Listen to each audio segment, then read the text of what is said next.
हम ये four agreement का स्वाध्याय कर रहे हैं। तो अब तक हमने जाना कि हमारे शब्द किस तरह से प्रभाव डालते हैं। तो दोस्तों, अभी हमने इसके पहले देखा था कि एक माँ अनजाने में अपने बच्चे को ऐसा कुछ बोल देती है कि उसकी प्रतिभा वहीं के वहीं घुट के रह जाती है। वो अपने इतना अधिक टेंशन में रहती है, तनाव में रहती है कि उसकी बच्ची जब नाचती है, गाती है, तो वो उसको हर्ट कर देती है। वो अनजाने में करती, क्योंकि उसे नहीं मालूम था कि उसके शब्द किस तरह से उसके ऊपर प्रभाव डालेंगे। कि वो उसको बोल देती है कि तुम कितना बेसुरा गा रहे हो, तो उसने हमेशा के लिए वो गाना छोड़ दिया। इसको हम एक उदाहरण से और अच्छे से समझ सकते हैं कि आप बहुत अच्छे से सोए, बहुत अच्छी नींद आई और आप सुबह उठे, तो आप बहुत खुश और तरोताजा महसूस कर रहे थे। इसी खुशी में आप अपने मन पसंद के कपड़े पहन करके तैयार हो जाते हैं और आईने के सामने खड़े होते हैं। उसी समय आपकी दोस्त आपके घर आती है और आपको देखकर वह कहती है कि ये तुम्हें क्या हो गया है, कितनी गंदी लग रही हो, जरा अपने कपड़े तो देखो, कितने अजीब लग रहे हैं, तुम्हारे ऊपर जरा भी नहीं खुल रहे हैं। अब पहले तो बढ़िया अपने आप को खुश देख रहे थे, अच्छे कपड़े पहने थे, वो हमें पसंद आ रहे थे और हम अपने आप को बहुत अच्छा महसूस कर रहे थे। लेकिन जैसे ही उसने इस तरह की बात की तो क्या प्रभाव पड़ा उसका, तो उसकी बात सुनकर आपकी खुशी की भावना तुरंत दुख में बदल जाती है। आप आईने में अपने आप को फिर से गौर से देखने लगते हैं, तो आपको अपनी दोस्त की बात पर यकीन होने लगता है।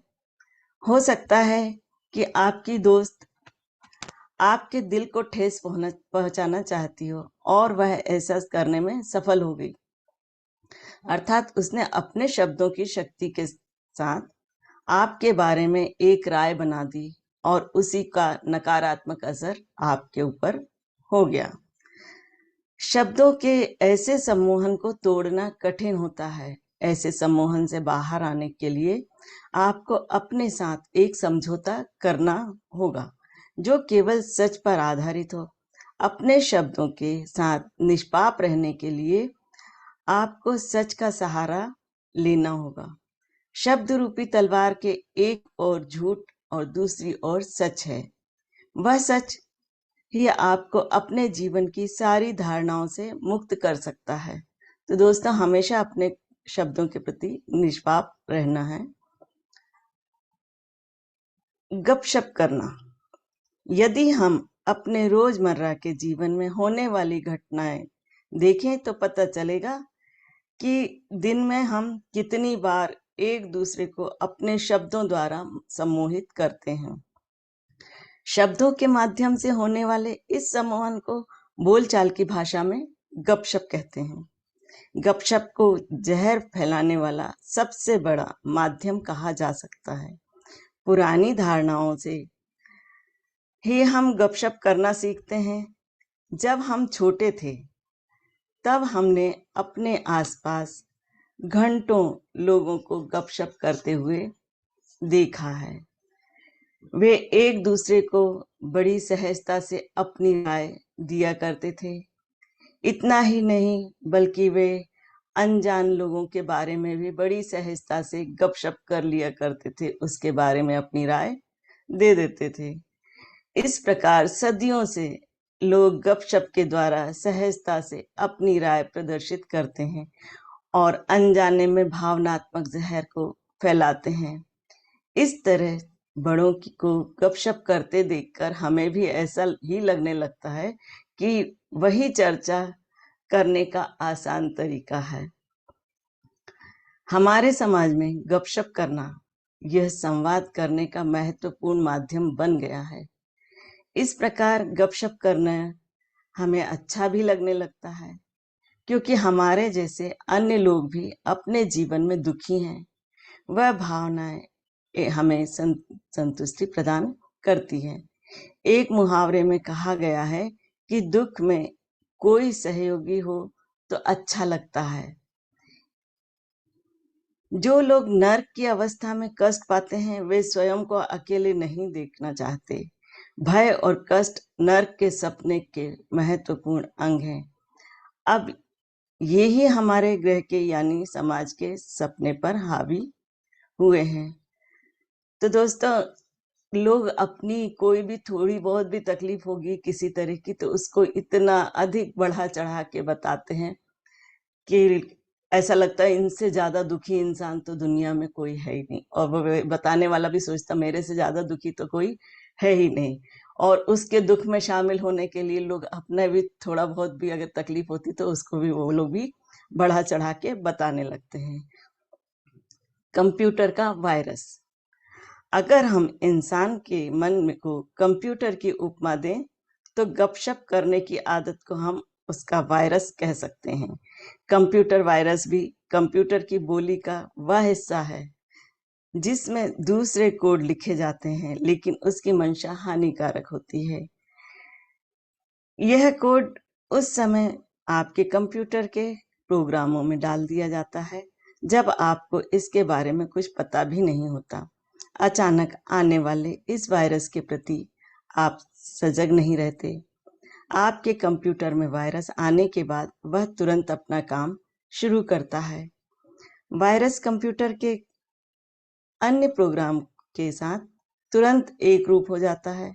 इसके परिणाम स्वरूप वे प्रोग्राम एक तो काम ही नहीं करते और या फिर गलत तरीके से काम करते हैं। गपशप यानी व्यर्थ की बात जीवन में इस तरह से काम करती है, इस बात को एक उदाहरण के साथ समझ सकते हैं। एक लड़का नई कक्षा में पढ़ने के लिए जा रहा है। कक्षा के पहले दिन ही उसे एक पुराना विद्यार्थी मिलता है तो उसे कहता है, इस कक्षा के टीचर से जरा बचकर रहना, वे बड़े ही घमंडी हैं। उन्हें भी पता नहीं चलता कि वे क्या पढ़ाते हैं। पढ़ाते समय बीच में ही वे कुछ अजीब सी बातें करने लगते हैं। जो नया विद्यार्थी आया था उसको ये नहीं मालूम कि टीचर कैसे पढ़ाती हैं क्या है, लेकिन उन टीचर के सामने जाने के पहले एक पुराने विद्यार्थी ने उसके मन में इस तरह की बातें डाल दी। जब वह लड़का उस विद्यार्थी की बातों पर यकीन करने लगता है तो इसका अर्थ ही वह उस विद्यार्थी की भावनाओं का वायरस अपने अंदर ले रहा है। फिर वह यह जांच कर भी नहीं देखता कि उस विद्यार्थी ने ऐसा क्यों कहा। हो सकता है उस विद्यार्थी को उस टीचर द्वारा कक्षा से बाहर निकाला गया हो, या उसके मन में अपने ही अलग भय तथा संदेह हो। ऐसे भी कई सारे कारण हो सकते हैं जो उस लड़के को पता नहीं है। बिना सच जाने उस विद्यार्थी की बातों पर यकीन करके वह लड़का उस कक्षा में जाता है। जब विद्यार्थी कक्षा में जाता है और टीचर सिखाना शुरू करते हैं तब लड़के को पता ही नहीं चलता कि उसके भीतर गए हुए वायरस ने काम करना शुरू कर दिया है। अब वह उस पुराने विद्यार्थी के दृष्टिकोण से उस टीचर को देखने लगता है जिसने उनके बारे में व्यर्थ की बातें की थी। धीरे धीरे उसे भी वह टीचर घमंडी लगने लगता है। उस विद्यार्थी ने टीचर के बारे में जो भी कहा उसका अनुभव उस लड़के को होने लगता है। फिर वह लड़का कक्षा के अन्य विद्यार्थियों के साथ अपना अनुभव साझा करता है, उसके बारे में खूब चर्चा करता है। वह विद्यार्थी भी अपना अनुभव बढ़ा चढ़ाकर बताने लगता है। इस प्रकार उस कक्षा के सारे विद्यार्थी गलत नजरिए से उस टीचर को देखने लगते हैं। इन सभी बातों का उस लड़के पर विपरीत प्रभाव पड़ता है और वह उस कक्षा को छोड़ने का निर्णय लेता है। वह उस टीचर को भी दोष देता है, लेकिन असल में दोष उस टीचर में नहीं बल्कि वायरस फैलाने वाली निरर्थक बातों में होता है। उस लड़के ने कक्षा में टीचर से क्या सीखा या टीचर क्या सिखा रहे हैं इस पर ध्यान देने के बजाय उस पुराने विद्यार्थी की निरर्थक बातों पर ध्यान दिया। इसी प्रकार यह गपशप वायरस सभी में फैलता रहता है। यह सारी उथल पुथल उस एक कंप्यूटर वायरस की वजह से हुई। एक गलत जानकारी भी दो लोगों के बीच का संवाद रोक सकती है। यह वायरस हर इंसान के दिमाग में जाकर उसे संक्रमित कर देता है। इस प्रकार वह अनेकों को अपनी चपेट में ले लेता है। जब भी कोई आपके साथ गपशप यानी व्यर्थ की बातें करता है तो इसका अर्थ ही वह अपने आपके भीतर वायरस डाल रहा है। इस वायरस में आपकी सही दृष्टिकोण से सोचने की क्षमता कम होने लगती है। अपने पास आई हुई व्यर्थ की बातों से मुक्ति पाने के लिए आप वे बातें किसी और को बताते हैं, लेकिन ऐसा करके आप उस वायरस को और अधिक फैलाते हैं।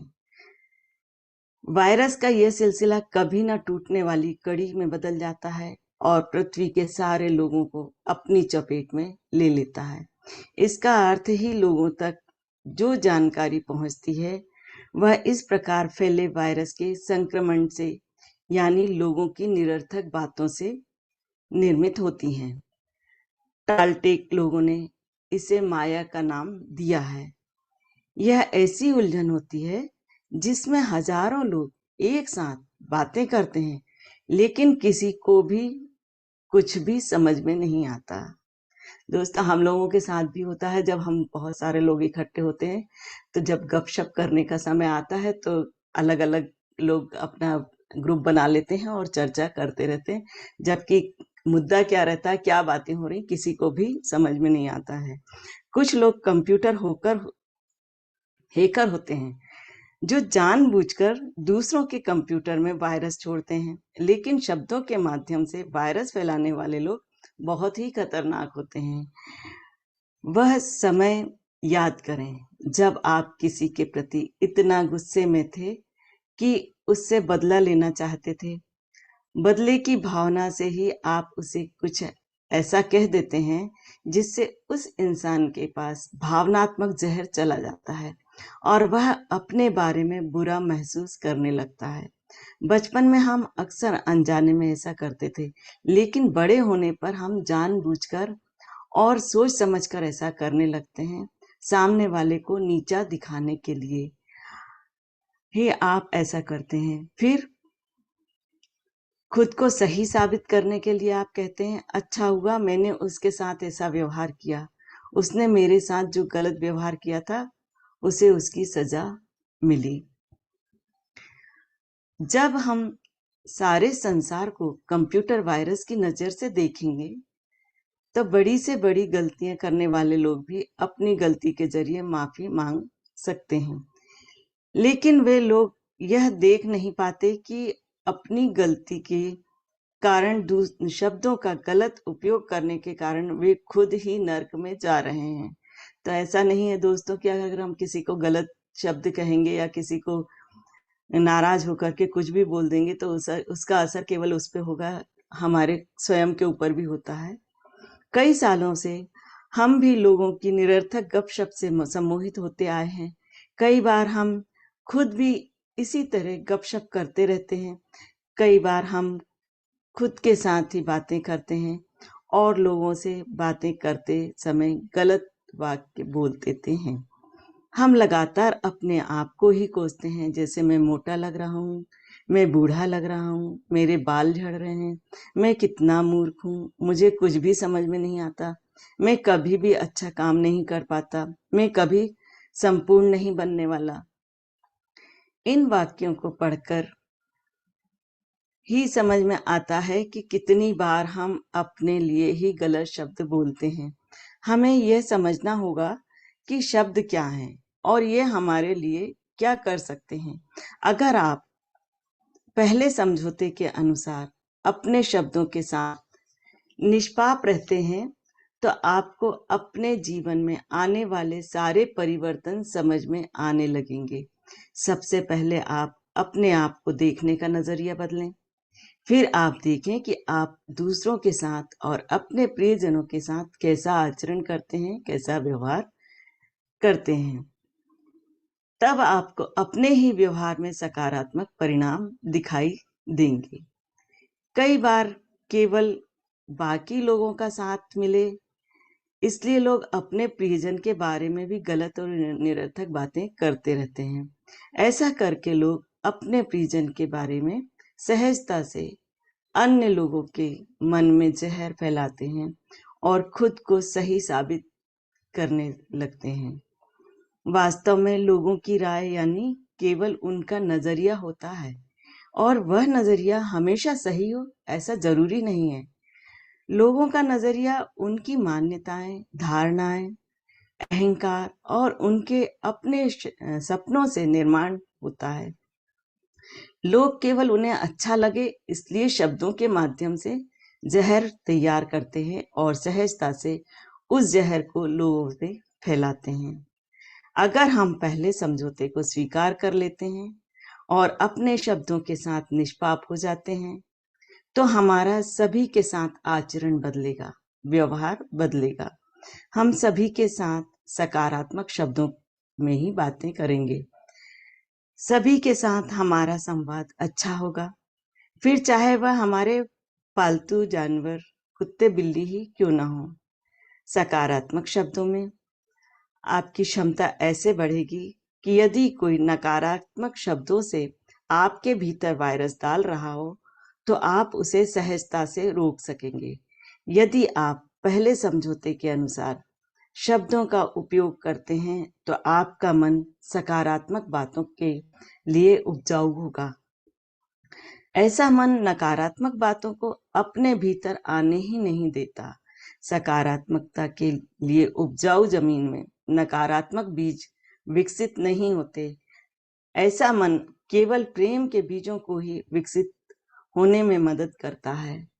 आप कितने सकारात्मक शब्दों का इस्तेमाल करते हैं, इसकी मात्रा आपके स्वयं पर किए हुए प्रेम के जितनी ही होती है।